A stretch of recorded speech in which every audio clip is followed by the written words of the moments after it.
أهلا بيكم. في عالم نفسي اسمه دانيال فيجنر عمل تجربة بسيطة على مجموعة من الناس، قال لهم جملة واحدة بس: ما تفكروش في دب أبيض. والنتيجة كل الناس فضلت تفكر في الدب الأبيض ده بشكل غريب. حاولوا يمنعوا الفكرة فالفكرة زادت، حاولوا ينسوها فرجعت أقوى. والسؤال اللي حير العلماء: ليه العقل بيعمل كده؟ ليه كل ما تحاول تمنع فكرة تزيد؟ كل ما تحاول تنام تصحى، كل ما تحاول تنسى تفتكر. التجربة دي كشفت قانون نفسي مهم، قانون بيقول كل ما تحاول أكتر تفشل أكتر، واسمه قانون الجهد المعكوس. أنا إسماعيل أحمد ودي قناة الجانب الرمادي. يلا بينا نبدأ.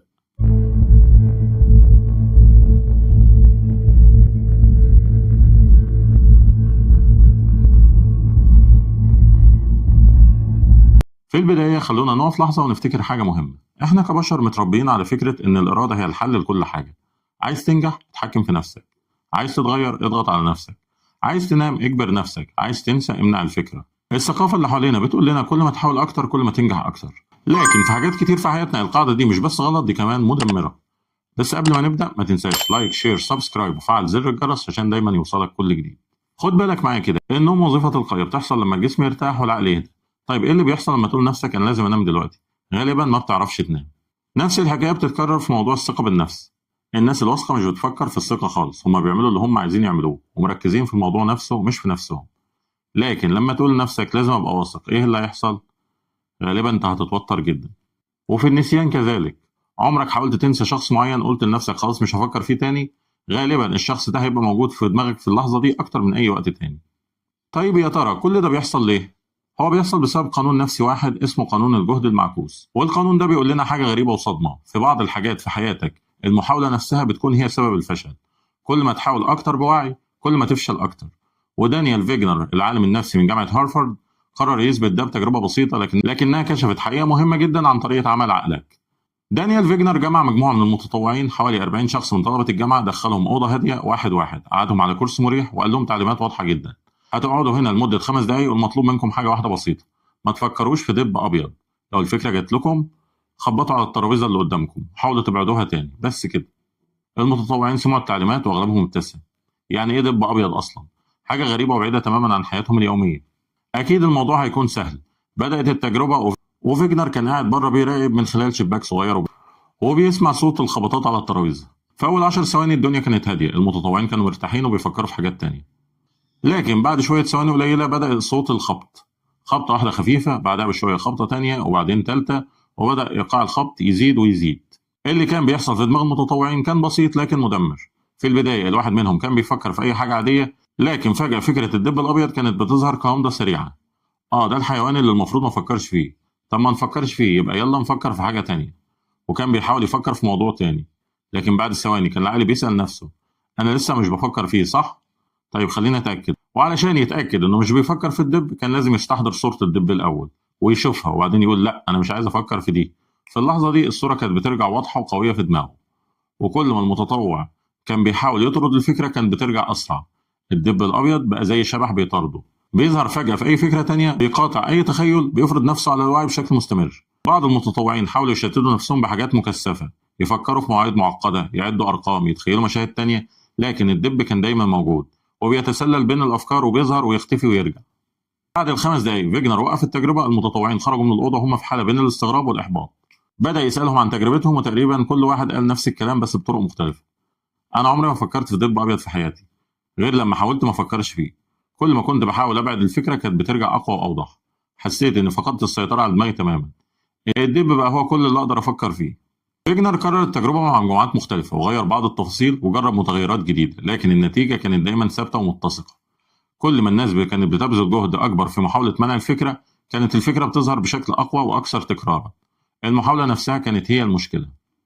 ودلوقتي خلينا نفهم بدقة إيه اللي بيحصل في دماغنا وليه قانون الجهد المعكوس ده شغال مع كل البشر في مواقف مختلفة. الدماغ البشرية فيها نظامين أساسيين. النظام الأول هو النظام الواعي، وده الجزء اللي بتفكر بيه دلوقتي واللي بتستخدمه لما تحل مسائل رياضية أو تخطط لمشروع. النظام ده قوي في التحليل المنطقي، لكن عنده مشكلة كبيرة إنه بطيء ومحدود السعة. أما النظام التاني فهو النظام اللاواعي، وده المسؤول عن كل الوظائف التلقائية زي ضربات القلب، التنفس، المشي، أي مهارة بقت تلقائية.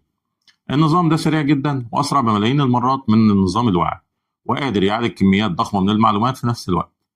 المشكلة بتحصل لما النظام الواعي البطيء يحاول يتدخل في شغل النظام اللاواعي السريع، ولما ده يحصل بيحصل تصادم وتعطيل.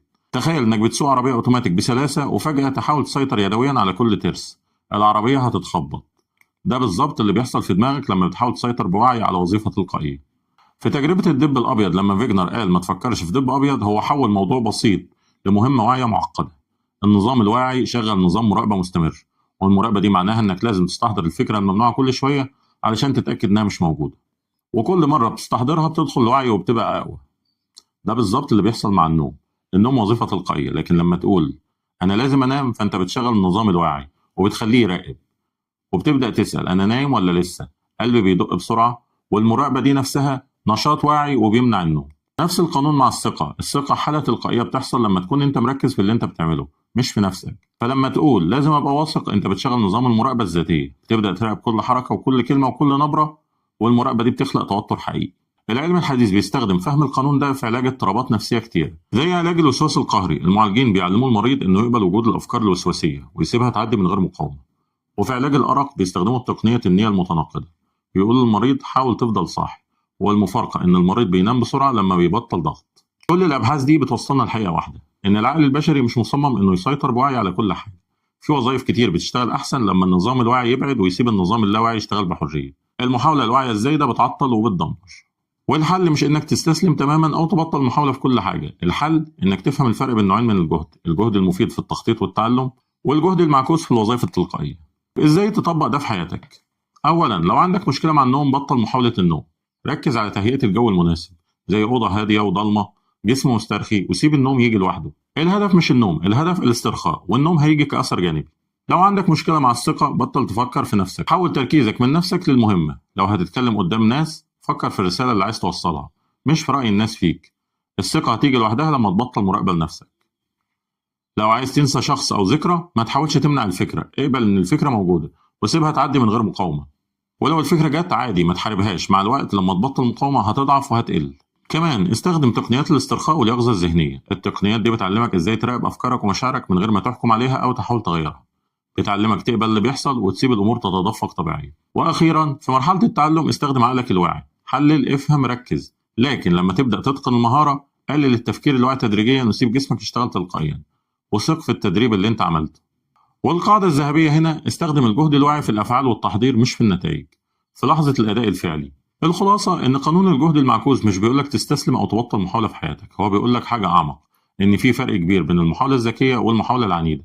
في حاجات بتتحقق بالجهد والإصرار، لكن في حاجات تانية كتير بتتحقق بس لما تبطل تضغط على نفسك، لما تثق في قدراتك الطبيعية، ولما تسمح للأمور إنها تحصل بتلقائية. تجربة الدب الأبيض بتعلمنا درس مهم، إن عقلك مش آلة بتستجيب للأوامر المباشرة. عقلك كائن معقد وحساس، وأحسن طريقة تتعامل بيها معاه مش بالسيطرة القصرية ولكن بالفهم والتعاون. لما تحاول تنام ما تحاولش، لما تحاول تنسى ما تحاولش، لما تحاول تبقى واثق ما تحاولش. سيب المحاولة واعمل الظروف المناسبة، وثق إن عقلك وجسمك عارفين يعملوا شغلهم لو سبتهم. قانون الجهد المعكوس بيعلمنا إن أقوى أنواع القوة مش في القبضة المشدودة لكن في الإيد المفتوحة، مش في المقاومة لكن في القبول، ومش في السيطرة لكن في الثقة. وعقلك مش عدوك، هو حليفك الأقوى، بس لازم تتعلم إمتى تقوده وإمتى تسيبه يقودك، وإمتى تحاول وإمتى تسمح. في النهاية افتكر دايما فهمك لنفسك هو أول خطوة للتغيير، والوعي هو مفتاحك لكل خطوة جديدة. وما تنساش لايك، شير، سبسكرايب، وفعل زر الجرس عشان دايما يوصلك كل جديد، وأشوفك في رحلة جديدة جوه عقلك.